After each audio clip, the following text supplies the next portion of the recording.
No ar, Jornal da CUT. Notícias, Giro sindical, direitos, mundo do trabalho, política, economia, saúde.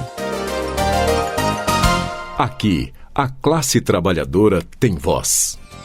Olá Brasil, eu sou o André Acarini, o Jornal da CUT começa agora e hoje destaca os seguintes assuntos. Pesquisa mostra índice de aprovação do primeiro mês do governo Lula.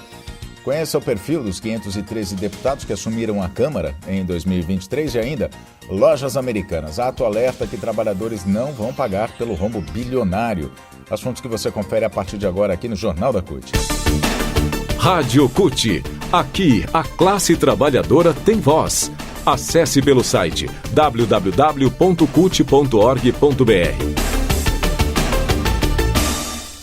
Um mês após a posse, o governo do presidente Lula é aprovado por 52% dos brasileiros, segundo a pesquisa Poder Data, divulgada na quarta-feira, dia 1º. Outros 39% reprovam o governo Lula, enquanto 9% não souberam ou não quiseram responder. Quem mais aprova o governo Lula? Ele tem mais aprovação mais alta entre os jovens de até 24 anos, que são 60%, idosos 62% e pessoas que cursaram até o ensino fundamental 62%. O governo também vai bem para os segmentos onde Lula tinha pontuação alta durante a campanha eleitoral. A aprovação entre as mulheres é de 52%, pessoas na região Nordeste 55% e entre as famílias com renda de até 2 salários mínimos 53%. A maioria acha que Lula vai fazer um governo melhor, 51% dos brasileiros, que acreditam que o petista vai fazer uma gestão melhor do que a do seu antecessor, o ex-presidente Jair Bolsonaro. Outros 33% acreditam em um governo pior e 9% em uma gestão da mesma qualidade. Entre os que mais acreditam que Lula vai fazer um governo melhor estão os jovens de 16 a 24 anos, 64% deles dizem isso. Pessoas com ensino fundamental, 62% delas, e as que ganham até 2 salários mínimos, 59% dessas pessoas, além de moradores do Sudeste, 56% acreditam que Lula vai fazer um governo melhor. A pesquisa foi realizada entre os dias 29 e 31 de janeiro deste ano, por meio de ligações para celulares e telefones fixos.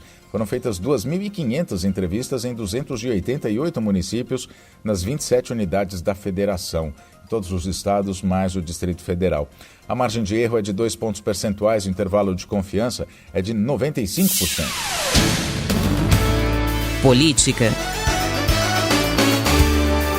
Ainda sobre política, a gente vai falar agora sobre o perfil da Câmara, que passa a fazer parte da história do Brasil, começou já a fazer parte da história do Brasil desde o dia 1º de fevereiro.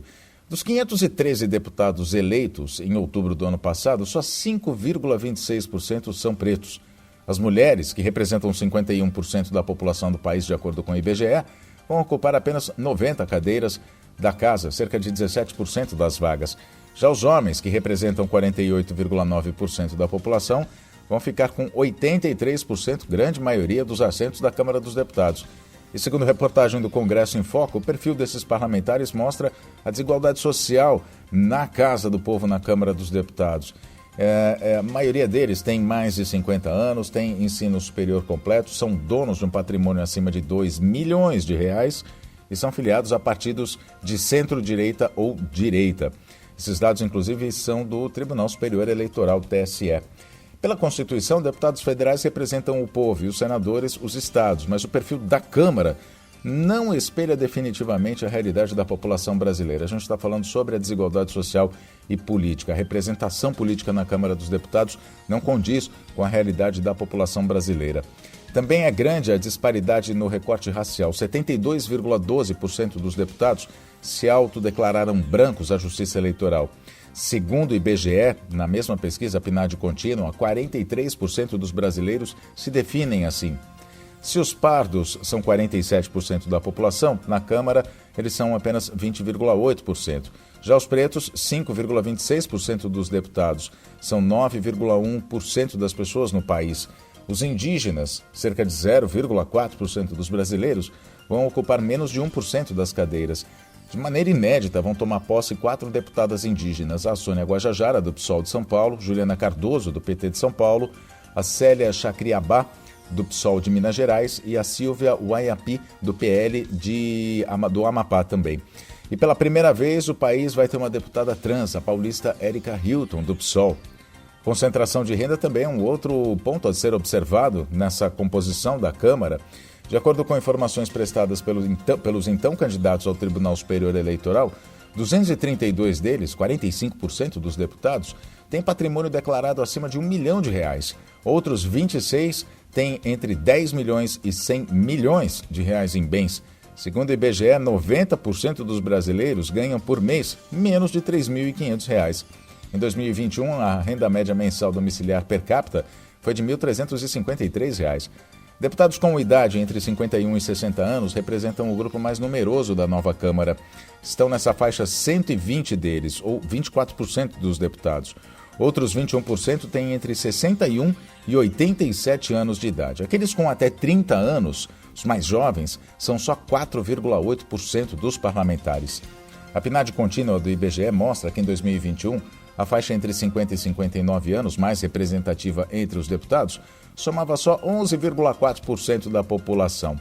Ou seja, os deputados mais velhos, os deputados são mais velhos e não espelham a maioria da realidade brasileira que não tem essa idade, entre mais de 50 anos, 50 a 59 anos. A posição ideológica da maioria da casa contrasta com a pesquisa feita pelo Datafolha lá em 2022, que revelou que 49% dos brasileiros se identificavam como de esquerda, outros 34% como de direita e 17% como de centro. Na nova Câmara, nessa composição que assume agora em 2023, os partidos do chamado Centrão e de centro-direita vão ocupar mais da metade das cadeiras, cerca de 270 das cadeiras de deputados, ou 53% desse total de 513. Esses números todos, como a gente disse, refletem uma realidade paralela na Câmara em relação à população brasileira. Coisa a se pensar no voto nas próximas eleições, certo? Mobilização. Agora a gente fala sobre o caso das lojas americanas. A CUT e as demais centrais sindicais e confederações do comércio vão fazer nesta sexta-feira, dia 3, às 10 horas, um ato em frente à sede das lojas americanas na Cinelândia, no centro do Rio de Janeiro, em defesa de milhares de postos de trabalho que podem ser fechados depois do rombo da varejista vir à tona. Além da CUT, participam do ato a Confederação Nacional dos Trabalhadores no Comércio e Serviço, a Contrax-CUT, a Confederação Nacional dos Trabalhadores no Comércio, CNTC, além das centrais UGT, CTB, Força Sindical, CSB e NCST. O rombo de 43 bilhões de reais acobertado pelos executivos da empresa, são eles o Jorge Paulo Lemann, o Beto Sicupira e o Marcel Telles, que estão nas primeiras colocações do ranking dos 62 bilionários do Brasil, criou um pânico no mercado financeiro e entre os mais de 44 mil trabalhadores e trabalhadoras do grupo.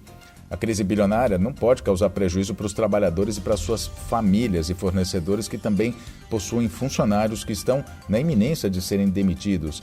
Esse é o entendimento dos sindicalistas, que inclusive nessa segunda-feira, a gente já falou isso aqui no Jornal da CUT, alertaram o ministro do Trabalho numa reunião feita em São Paulo, o Luiz Marinho, quanto ao risco de demissões em massa nas Americanas.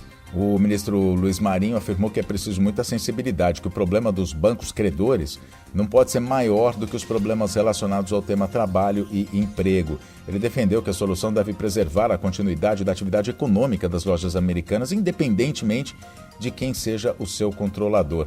O presidente da CUT, Sérgio Nobre, inclusive, depois dessa reunião, reforçou que quem tem que ser punido, investigado e punido, se for o caso, são as pessoas que cometeram os erros que provocaram o rombo e não a empresa. A empresa que passa a ser um patrimônio até dos trabalhadores, inclusive, porque a empresa tem um papel social.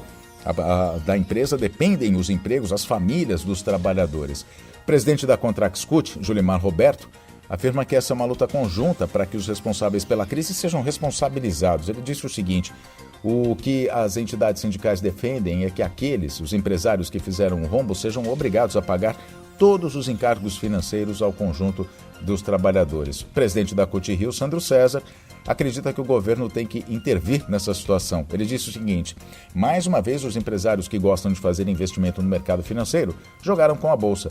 Dias antes de se tornar pública a fraude que coloca em risco milhares de empregos, retiraram os negócios das Americanas.